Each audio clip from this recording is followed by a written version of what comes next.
시청자 여러분 안녕하십니까? VOA 뉴스투데이 시작합니다. 이른바 죽음의 백조로 불리는 미국 공군의 B-1B 초음속 전략폭격기가 미국 본토에서 출격해 일본 상공에서 일본 항공자위대와 공중연합훈련을 실시했습니다. 올해 들어 북한의 미사일 시험 발사가 잇따르면서 비핵화 협상을 위해 연기됐던 미한 연합 공중훈련도 실시된 것으로 전해졌습니다. 첫 소식 김시영 기자가 보도합니다. 미국 공군의 B-1B 랜서 폭격기입니다. 고출력 제트 엔진 4대를 바탕으로 음속의 약 1.2배로 비행할 수 있는 초음속 전략 폭격기로 B-52, B-2와 함께 미국의 3대 전략 폭격기 중 하나입니다. 백조 모습의 짙은 회색의 외형 때문에 죽음의 백조로도 불립니다.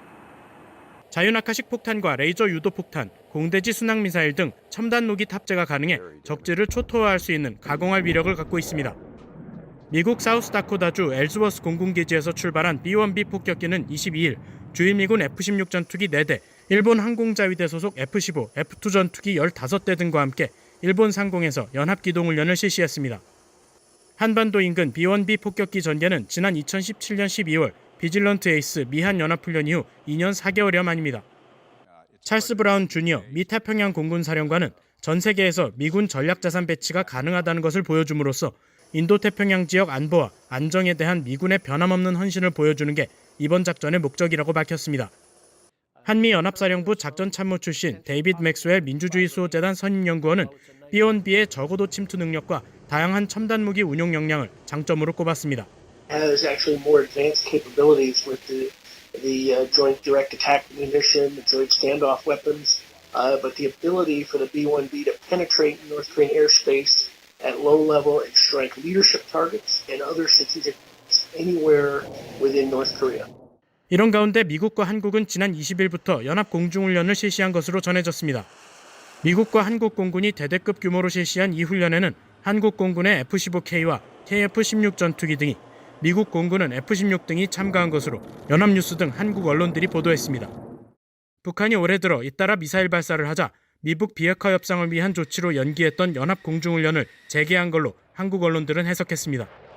이번 미국과 일본, 미국과 한국의 공중연합훈련은 북한의 군 동향 등을 파악하기 위해 최근 미군 특수정찰기들이 잇따라 전개되고 있는 상황에서 이루어졌습니다. 미국은 지난 2017년 7월 북한의 화성 14형 미사일 도발에 대한 경고 차원에서 괌에 배치돼 있던 B-1B 폭격기 2대를 한반도에 긴급 출격시킨 바 있습니다. VOA 뉴스 김시영입니다. 신종 코로나 바이러스 사태로 국경을 봉쇄해온 북한의 지난 3월 대중국 수출 규모가 역대 최저인 61만 달러 수준으로 급락한 것으로 나타났습니다. 대중국 수입 규모도 지난해보다 20분의 1 수준으로 떨어지면서 코로나 바이러스 사태로 직격탄을 맞은 것으로 보이는데 전문가들은 앞으로 전망도 아주 어둡다고 분석했습니다.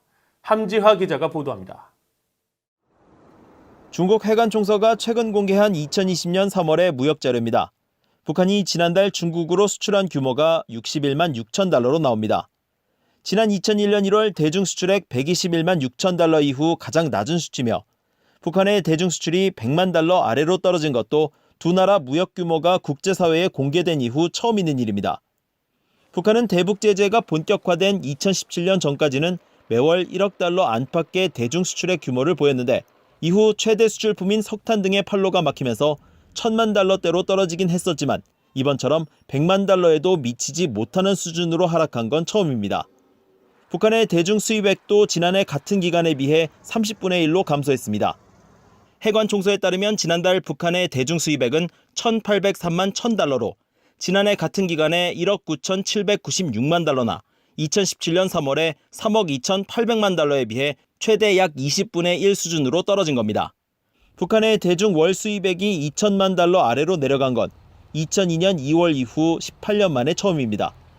미국의 경제 전문가들은 북한의 대중국 무역 규모가 이렇게 급락한 건 신종 코로나 바이러스 사태로 인한 일시적인 상황일 수 있다면서도 북한 경제에는 큰 타격을 줄 것으로 전망했습니다.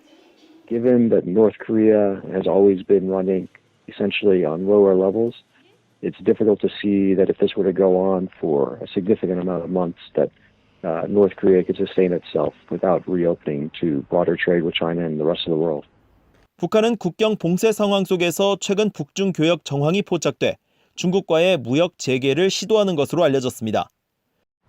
전문가들은 신종 코로나 바이러스 사태가 지속되고 있는 현재 상황을 감안할 때 북한 경제에 미칠 타격은 갈수록 더 심각해질 것이라고 전망했습니다. BOE 뉴스 함재합니다. 유엔 산하 국제해사기구 IMO가 북한의 대북 제재 회피 활동과 관련해 선박의 부정 등록 등의 문제를 해결하기 위해 노력하고 있다고 밝혔습니다. IMO 대변인실 관계자는 최근 공개된 유엔 안보리 전문가 패널 보고서에서 10여 척의 선박이 대북 제재 위반 혐의에 연루된 것과 관련해 등록 선박 관리 현황을 묻는 VOA의 질문에 이같이 답했습니다. 이 관계자는 또 대표적인 부정행위로 위조 서류로 선박을 제3국에 등록하거나 선박 등록 기간이 끝났는데도 불법적으로 이를 연장하고 자동 식별 장치를 조작하는 행위 등이 대표적이라고 설명했습니다. 그러면서 IMO는 이런 문제를 해결하기 위해 법률위원회를 구성했다며 각국은 선박 등록 발급 과정에서 서류를 정확히 검증하고 항해 기록을 면밀히 확인하면서 해당 선박이 유엔 안보리 제재 대상에 올랐는지 등을 정확히 알아야 한다고 강조했습니다.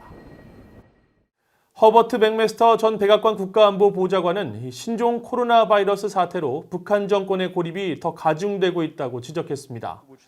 맥메스터 전 보좌관은 23일 스탠퍼드대 후보연구소가 주최한 세미나에 참석해 트럼프 행정부의 최대 압박 캠페인이 북한 정권을 고립시키는 상황에서 코로나 바이러스 사태는 북한의 핵과 미사일 프로그램에 대응하는 유엔 안보리 대북 결의를 실행하는 방법으로 작동했다고 평가했습니다. 이어 북한의 코로나 바이러스 확진자가 없다는 주장은 믿을 수 없다면서 김정은 위원장과 김씨 일가 정권이 점증하는 압박에 놓여 있는 것은 분명하다고 강조했습니다. 이어 김정은 위원장의 건강 이상설과 관련해서는 매우 과장된 것으로 보인다면서도 북한 엘리트 계층에서 어떤 일이 벌어지고 있는지는 알 수 없다고 말했습니다. 안토니오 구테르스 유엔 사무총장은 일부 국가들의 억압적인 신종 코로나 바이러스 대응으로 인권 위기를 초래하고 있다고 지적했습니다. 구테르스 사무총장은 23일 공개한 영상 메시지를 통해 이번 신종 코로나 바이러스 전염병 사태로 일부 국가에서 정보 통제와 민족주의, 포퓰리즘 등 전염병과 무관한 목적의 억압적인 조치를 벌이고 있어 인권이 후퇴하고 있다며 이같이 말했습니다.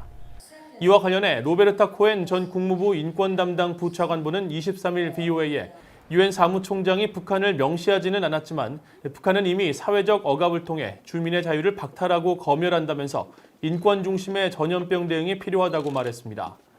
또 북한의 전염병 실태 공개 등 투명한 정보 공개로 국제 지원단체의 수용소 접근 등을 허용하는 조치에 나서야 한다고 강조했습니다. 이상으로 VOA 뉴스투데이를 마칩니다. 시청해주신 여러분 고맙습니다.